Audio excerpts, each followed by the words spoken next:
اعوذ باللہ من الشیطان الرجیم بسم اللہ الرحمن الرحیم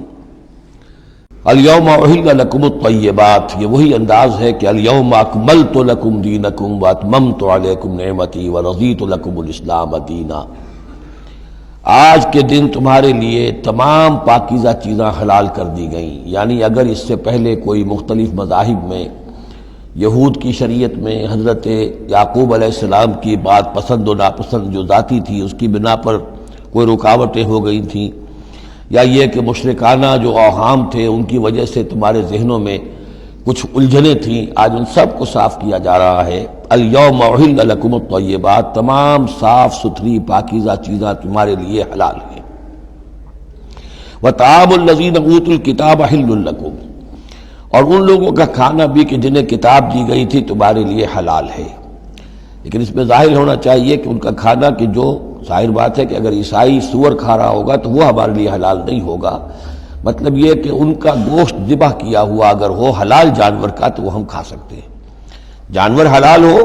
اور نمبر دو کہ اسے ذبح کیا گیا ہو۔ وطعامکم حل لہم، اسی طرح تمہارا کھانا بھی ان کے لیے حلال ہے۔ والمحصنات من المؤمنات، اور تمہارے لیے شادی کرنا بھی حلال ہے ان سے بھی کہ جو خاندانی خواتین ہوں اہل ایمان میں سے۔ والمحصنات من الذین اوتوا الکتاب من قبلکم،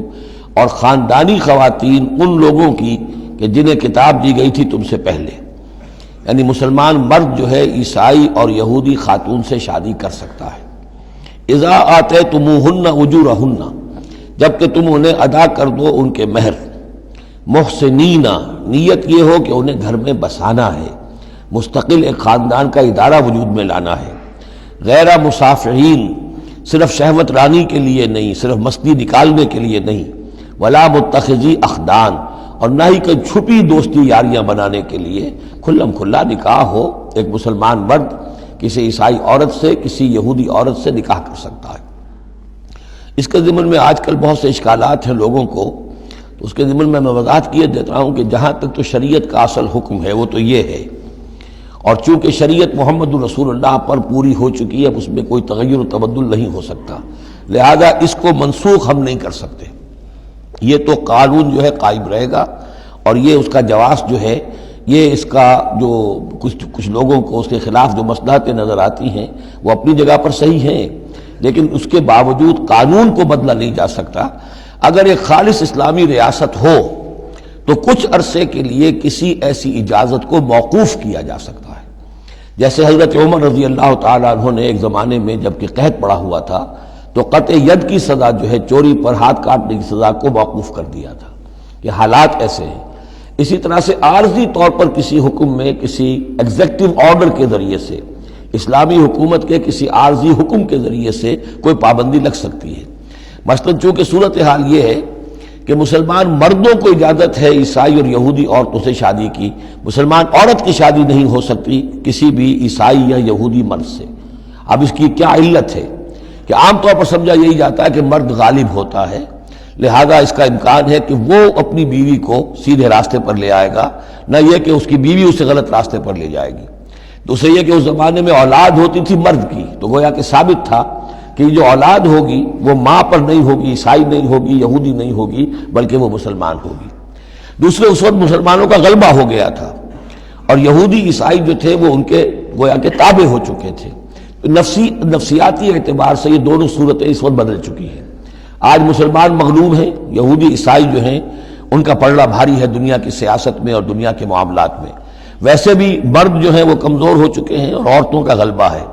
اس حوالے سے مناسب یہی ہے کہ یہ شادیاں نہ ہوں، لیکن حرام ان کو ہم نہیں کہہ سکتے۔ البتہ کوئی اگر اسلامی ریاست کہیں قائم ہو جائے تو پھر وہ وقتی طور پر، جب تک کہ حالات میں کوئی اور تبدیلی نہ ہو جائے، مصلحتوں کے پیش نظر اس اجازت کو عارضی طور پر منسوخ کر سکتی ہے۔ وَمَن يَكْفُرْ بِالْإِيمَانِ فَقَدْ حَبِطَ عَمَلُهُ، تو جس شخص نے ایمان کے ساتھ کفر کیا اس کے تمام اعمال حبط ہو گئے۔ اب اس میں اشارہ اہل کتاب کی طرف بھی ہو سکتا ہے کہ پہلے وہ صاحب ایمان تھے، جب تک محمد الرسول اللہ تشریف نہیں لائے، جو حضرت عیسیٰ کو مانتا تھا وہ مومن تھا، جو حضرت موسیٰ کو مانتا تھا مومن تھا، لیکن یہ کہ اب اگر وہ نہیں مان رہے تو گویا کہ وہ کفر کر رہے ہیں۔ اور دوسری یہ کہ کوئی شخص ایمان کا مدعی ہو کر ایسی حرکتیں کرے کہ جو کہ کافرانہ ہے، تو اس کے تمام اعمال حبط ہو جائیں گے، وَهُوَ فِي الْآخِرَةِ مِنَ الْخَاسِرِينَ، اور آخرت میں وہ ہوگا بڑے خسارہ پانے والوں میں۔ یا ایھا الذین آمنوا اذا قمتم الی الصلاۃ، اہل ایمان جب تم کھڑے ہو، ارادہ کرو، قصد کرو نماز کا، فاغسلوا وجوہکم وایدیکم الی المرافق، تو دھو لیا کرو اپنے چہرے بھی اور اپنے دونوں ہاتھ بھی کہنیوں تک، وامسحوا برؤوسکم، اور اپنے سروں پر مسح کر لیا کرو، وارجلکم، اور دھو لیا کرو اپنے پاؤں کو بھی الی الکعبین، ٹخنوں تک۔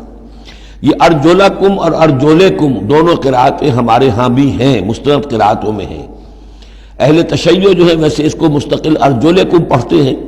اور ان کے نزدیک یہ مسح کے ساتھ ہے، وامسحوا برؤوسکم وارجلکم، مسح کر لیا کرو اپنے سروں پر بھی اور پیروں پر بھی۔ لیکن یہ کہ ہمارے اہل سنت کے نزدیک یہ ارجلکم ہے، اور اس میں چونکہ الی الکعبین کا آ گیا اضافہ، اگر صرف مسح ہوتا تو اس میں کوئی حد بیان کرنے کی ضرورت نہیں تھی، لہذا الی الکعبین کے اضافے سے وہ بالکل اس کے مساوی ہو گیا ہے الی المرافق، جیسے ہاتھوں کو دھونا ہے کہنیوں تک، ایسے ہی پاؤں کو دھونا ہے ٹخنوں تک۔ وَإِن كُنتُمْ جُنُبًا فَاطَّهَّرُوا، اور اگر تم حالت جنابت میں ہو